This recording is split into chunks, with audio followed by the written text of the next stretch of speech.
जय हिंद दोस्तों, स्वागत है आपके इस वीडियो में। तो यहाँ देखेंगे 40 इंपॉर्टेंट क्वेश्चन जो कि आपके एग्जाम की दृष्टि से काफी ज्यादा हेल्पफुल होना। आप इस वीडियो को देखो, काफी ज्यादा मजेदार क्वेश्चन है। तो आपका पहला क्वेश्चन कि भारत का राष्ट्रीय पशु कौन सा है। तो 4 ऑप्शन आपके सामने दिया गया है।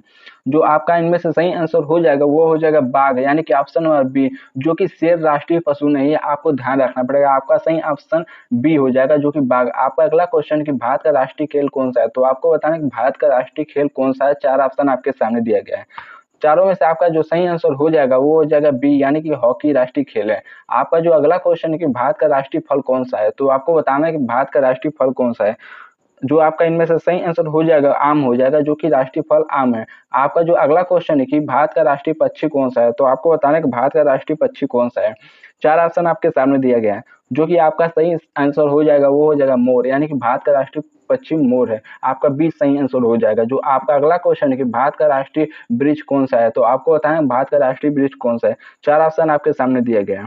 जो कि आपका सही आंसर हो जाएगा बरगद, यानी कि बरगद भारत का राष्ट्रीय वृक्ष है। आपका ऑप्शन नंबर सी सही हो जाएगा। जो आपका अगला क्वेश्चन है कि भारत का राष्ट्रीय फूल कौन सा है। तो आपको बताना है कि भारत का राष्ट्रीय फूल कौन सा है। 4 ऑप्शन आपके सामने दिए गए हैं। जो कि आपको इनमें से सही आंसर हो जाएगा वो हो जाएगा कमल, यानी कि भारत का राष्ट्रीय फूल कमल है। ऑप्शन नंबर बी आपका सही आंसर हो जाएगा। आपका जो अगला क्वेश्चन है कि जनगण मनगढ़ किसने लिखा था। 4 ऑप्शन आपके सामने दिया गया है। तो आपको बताना है, आपका जो सही आंसर हो जाएगा वो हो जाएगा रविंद्रनाथ टैगोर, यानी कि आपका ऑप्शन नंबर बी हो जाएगा रविंद्रनाथ टैगोर।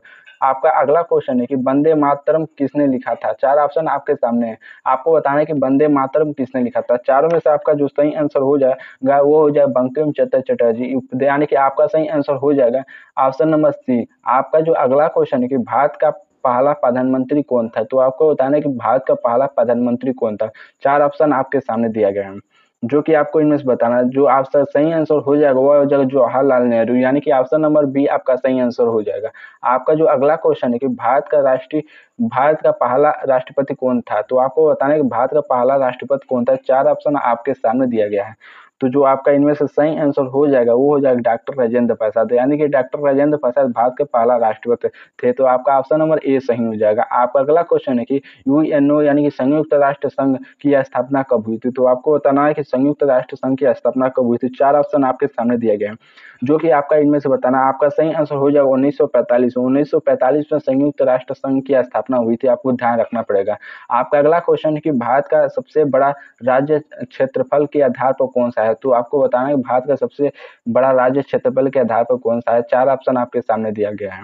जो कि आपको सही आंसर हो जाएगा वो हो जाएगा राजस्थान, यानी कि राजस्थान सबसे बड़ा है, जो कि क्षेत्रफल के हिसाब से। आपका ऑप्शन सी सही हो जाएगा। आपका अगला क्वेश्चन है भारत का सबसे छोटा राज्य क्षेत्रफल के आधार पर कौन सा है। तो आपको बताना सबसे छोटा राज्य कौन है जो क्षेत्रफल के आधार पर।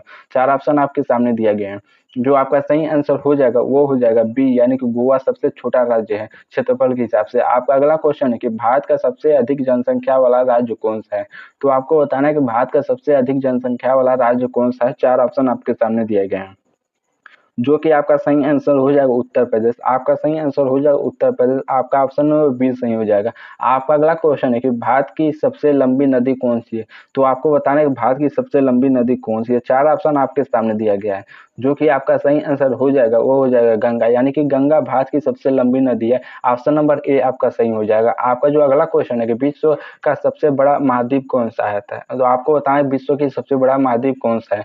4 ऑप्शन आपके सामने दिए गए हैं। जो आपका इनमें चारों में से सही आंसर हो जाएगा वो हो जाएगा एशिया महाद्वीप है, यानी कि एशिया महाद्वीप विश्व का सबसे बड़ा महाद्वीप है। आपका ऑप्शन नंबर ए सही हो जाएगा। आपका अगला क्वेश्चन है कि विश्व का सबसे छोटा महाद्वीप कौन सा है। तो आपको बताना है विश्व का सबसे छोटा महाद्वीप कौन सा है। 4 ऑप्शन आपके सामने दिया गया है। जो कि आपका इनमें से सही आंसर हो जाएगा वो हो जाएगा ऑस्ट्रेलिया, यानी कि ऑस्ट्रेलिया सबसे छोटा मतलब द्वीप महाद्वीप है। आपका ऑप्शन नंबर बी सही हो जाएगा। आपका जो अगला क्वेश्चन है कि गुटनिरपेक्ष आंदोलन, यानी कि एनएएम के जनक कौन थे। तो आपको बताएं गुटनिरपेक्ष आंदोलन के जनक कौन थे। 4 ऑप्शन आपके सामने दिया गया है। तो आपका जो सही आंसर इनमें से चारों में से हो जाएगा वो हो जाएगा पंडित जवाहरलाल नेहरू, यानी कि ऑप्शन नंबर ए आपका सही आंसर हो जाएगा। आपका जो अगला क्वेश्चन है कि भारत का पहला उपराष्ट्रपति कौन था। तो आपको बताना है कि भारत का पहला उपराष्ट्रपति कौन था। 4 ऑप्शन आपके सामने दिया गया है। जो कि आपको बताना है। तो आपका जो सही आंसर हो जाएगा वो हो जाएगा डॉक्टर सर्वपल्ली राधाकृष्णन, यानी कि ऑप्शन नंबर ए आपका सही आंसर हो जाएगा। आपका जो अगला क्वेश्चन है कि सारे जहां से अच्छा किसने लिखा था। तो आपको बताना है कि सारे जहां से अच्छा हिंदुस्तान किसने लिखा। 4 ऑप्शन आपके सामने दिया गया है। जो कि आपका इनमें सही आंसर हो जाएगा वो हो जाएगा मोहम्मद इनकलाब, यानी कि आपका ऑप्शन नंबर बी सही हो जाएगा। आपका अगला क्वेश्चन है कि संसद भवन का डिजाइन किसने बनाया था? तो आपको बताना है कि संसद भवन का डिजाइन किसने बनाया था। 4 ऑप्शन आपके सामने दिए गए हैं, जो कि आपका सही आंसर हो जाए एडविन लुटियंस और हॉवर्ड बेकर, यानी कि आपका ऑप्शन नंबर बी सही हो जाएगा। आपका जो अगला क्वेश्चन है कि संविधान सभा के अध्यक्ष कौन थे? तो आपको बताना है संविधान सभा के अध्यक्ष कौन थे। 4 ऑप्शन आपके सामने दिए गए हैं, जो कि आपका सही आंसर हो जाएगा वो हो जाएगा डॉक्टर राजेंद्र प्रसाद, यानी कि ऑप्शन नंबर ए आपका सही आंसर हो जाएगा।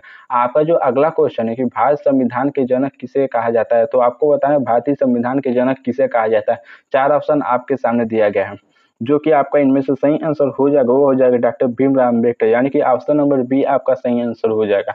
आपका जो अगला क्वेश्चन है कि भारत की पहली महिला प्रधानमंत्री कौन थी? तो आपको बताना है कि भारत की पहली महिला प्रधानमंत्री कौन थी। 4 ऑप्शन आपके सामने दिया गया है, जो कि आपका सही आंसर हो जाएगा वो हो जाएगा इंदिरा गांधी, यानी कि ऑप्शन नंबर बी आपका सही आंसर हो जाएगा। इंदिरा गांधी भारत की पहली प्रधानमंत्री थी, आपको याद रखना है। आपका अगला क्वेश्चन है कि भारत की पहली महिला उपराष्ट्रपति कौन थी? तो आपको बताना है कि भारत की पहली महिला राष्ट्रपति कौन थी। 4 ऑप्शन आपके सामने दिया गया है, जो कि आपका सही आंसर हो जाएगा वो जाएगा प्रतिभा पाटिल, यानी कि ऑप्शन नंबर बी आपका सही आंसर हो जाएगा, जो कि प्रतिभा पाटिल। आपका अगला जो क्वेश्चन है विश्व का सबसे बड़ा महासागर कौन सा है? तो आपको बताना है विश्व का सबसे बड़ा महासागर कौन सा है।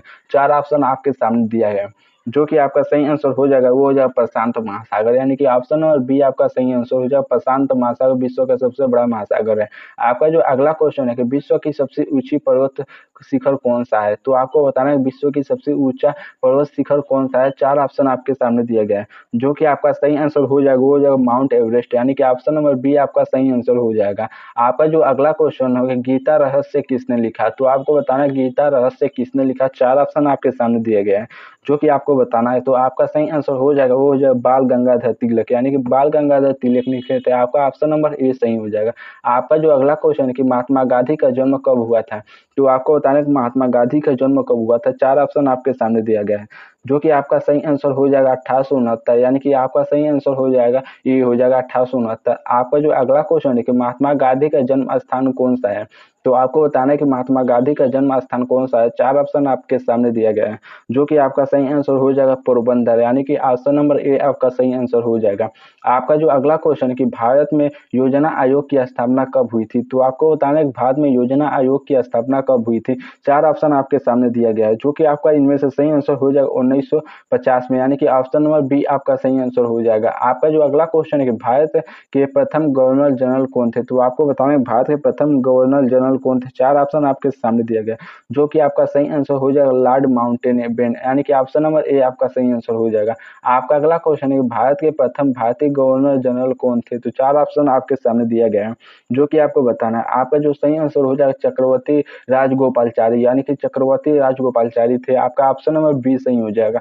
आपका जो अगला क्वेश्चन है कि नोबेल पुरस्कार प्राप्त करने वाला पहला एशियाई कौन थे? तो आपको बताएंगे नोबेल पुरस्कार प्राप्त करने वाले पहले एशियाई कौन थे। 4 ऑप्शन आपके सामने दिया गया है, जो कि आपका सही आंसर हो जाएगा रविंद्रनाथ टैगोर, यानी कि ऑप्शन नंबर ए सही हो जाएगा आपका रविंद्रनाथ टैगोर। आपका जो अगला क्वेश्चन है भारतीय अंतर्राष्ट्रीय अनुसंधान संगठन यानी कि ISRO का मुख्यालय कहाँ है? तो 4 ऑप्शन दिया है इसरो का मुख्यालय कहाँ है। तो जो कि आपका इनमें से सही आंसर हो जाएगा वो हो जाएगा बैंगलोर, यानी कि ऑप्शन नंबर सी हो जाएगा, जो कि इसरो का मुख्यालय है। आपका अगला क्वेश्चन है कि भारत का पहला उपग्रह कौन सा है। 4 ऑप्शन आपके सामने दिया गया, जो कि आपका इनमें सही आंसर हो जाएगा वो हो जाएगा आर्यभट्ट, यानी कि ऑप्शन नंबर बी आपका सही आंसर हो जाएगा। आपका अगला क्वेश्चन क्या 1897 की क्रांति कहाँ से शुरू हुई थी। 4 ऑप्शन आपके सामने दिया गया है, जो कि बताना है। आपका जो सही आंसर हो जाएगा वो हो जाएगा मेरठ से शुरू हुई थी। ऑप्शन नंबर ए आपका सही आंसर हो जाएगा। आपका अगला क्वेश्चन कि भारत छोड़ो आंदोलन कब शुरू हुआ। तो आपको बताना है भारत छोड़ो आंदोलन कब शुरू हुआ। आपका जो सही आंसर हो जाएगा वो हो जाएगा 1942 में भारत छोड़ो आंदोलन शुरू हुआ था। ऑप्शन नंबर बी आपका सही आंसर हो जाएगा।